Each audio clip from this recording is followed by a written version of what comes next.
So, according to some Barcelona news outlets, Araujo is feeling mentally affected as a result of what happened in the game against Chelsea.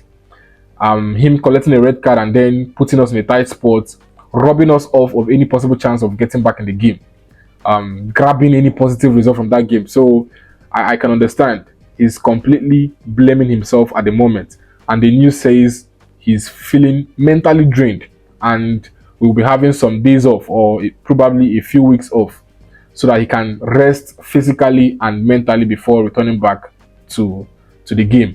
I think that's the best for him at the moment, because at the moment the emotions is all over the place, both from the fans and probably from him. So I think that's the best thing for him at the moment.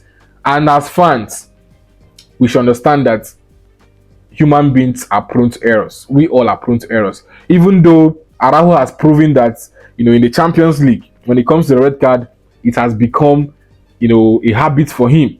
It is an error he's always prone to. But then we shouldn't be so hard on him. He's obviously, blaming himself and beating himself up so hard. But at the moment, we should understand that this is football and we are all humans. We can make mistakes. It can be any person. And if we are being very much fair, if we are really being very much fair with ourselves, taking emotions aside, taking the love for every player aside, every player performed badly. Even Lamine Yamal, that was the best player on the pitch for Barcelona, he equally, had some bad moments.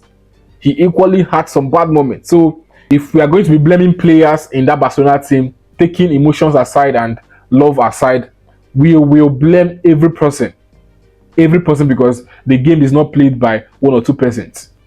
Though Araujo's red card was very much impactful, Ferran Torres' miss was very much impactful as well. But then other players equally contributed to the low performance. And now Araujo is feeling really bad. I'm not a fan of making players feel so bad for trying to help their team with all their hearts. Every person can make mistakes. But then Araujo needs this rest so that he can return back in full fitness. And even if we don't want Araujo in the club anymore, even if we want to sell him, not this way, because we can't get any good money from him with this news and situation around him. So if we keep lashing out on him and all that, his market value is going to drop.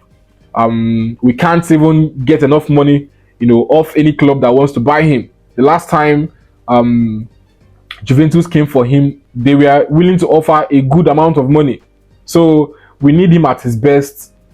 Aside from the error, the mistake that he has made, Araujo gives us good moment as well. You could remember in the game against, was that Girona? He won the game for us. He played as a number 9 and we were happy with him.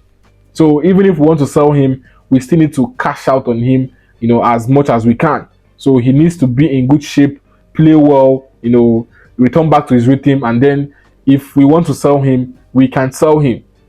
Or if he is going to remain in this club, we will still need him.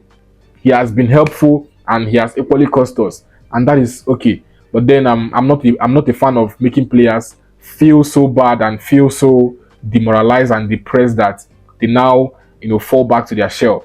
These are players, these are human beings, and whenever they get on that pitch, they use their minds, their energy, their all to try win things for the team. But when it doesn't go their way, fans come for them, even though it is natural and it's okay for fans to come for them. But I think sometimes the fans overdo it, and then these players fall into depression and then feel really bad, to the extent that, for example, Araujo needs some time to rest and think well, rest his brains mentally, physically, for him to get back in the game. So all these stuffs have a way it affects the players, and I think we should have limits to how we come for the players, how we lash out on the players.